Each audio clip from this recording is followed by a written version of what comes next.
السلام علیکم. علیکم السلام. کیستی؟ فروشنده هیزم؟ میخواستی که باشم.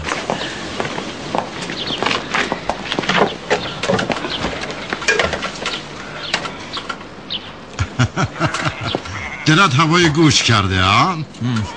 این سیخا چند است؟ همه آنها 2 درهم. نصف آنها چه؟ گوش کن، آنچه در جیب داری ببینم.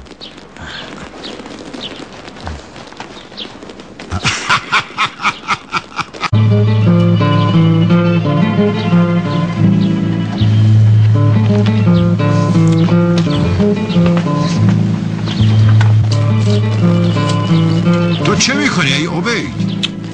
سهم خود را از کباب بر میدارم. ولی همچنان 4 سیخ بر روی آتش هست. این را میدانم. تو داری چه چیزی را میخوری؟ یک قرص نان که در جیب خود گذاشته بودم. و نان با کباب چه ربطی داره؟ یعنی کباب از آن خانوادت و دودش از تو؟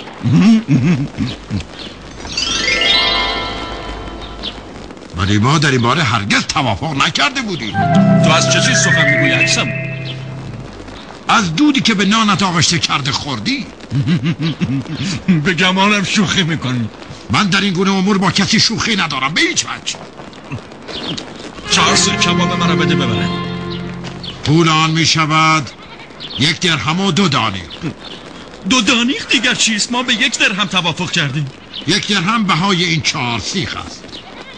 2 دانیق را به خاطر دود کباب میپردازی.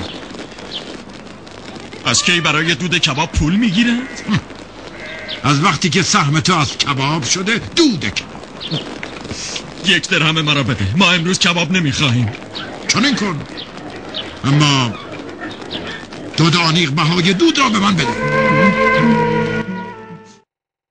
ابا یوسف قاضی را آورده قضاوت کند.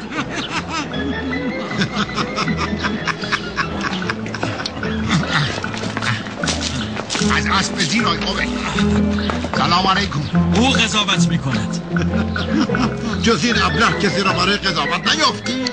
برعکس بگو بهترین قاضی بغداد را آورده. من احمق تر از شما 2 نفر ندیدم. گوش کنید، من ابا وهب را به عنوان قاضی قبول دارم.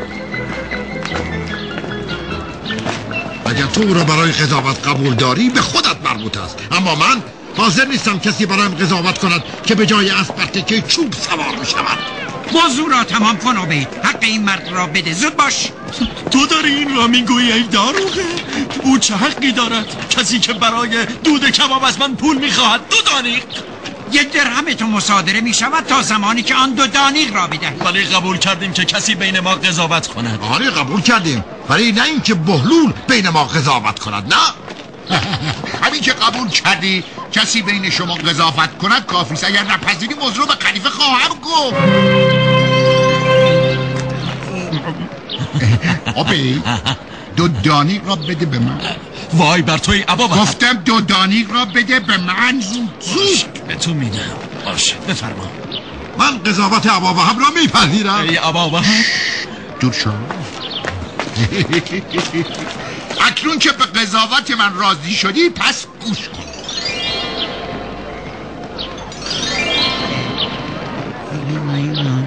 آیا گوشت صدایی را میشنود اکثر؟ گوش من چه ربطی به این موضوع دارد ای ابا وهب؟ قاضی حق دارد سوال کند و 2 طرف دعوا موظفن جوابگو باشد. جواب بده اکسم. آری. اکسم بگو آری صدا را میشنم. آری صدا را میشنوم. تو چه صدایی شنیدی اکسم؟ معلوم است صدای 2 دانیق را شنیدم. احسن. صدایی را که شنیدی در واقع قیمت همون دود کباب توست اکسم. از که تا به حال صدای سکه بهای دود کباب است. از وقتی که بهای دود کباب تو 2 دانیق شده. بگیر ای عبید. این 2 دانیق توست. با خاطری آسوده میگویم که من بین شما 2 نفر به حق قضاوت کردم. اکنون هر یک از شما به حق خود رسیده است.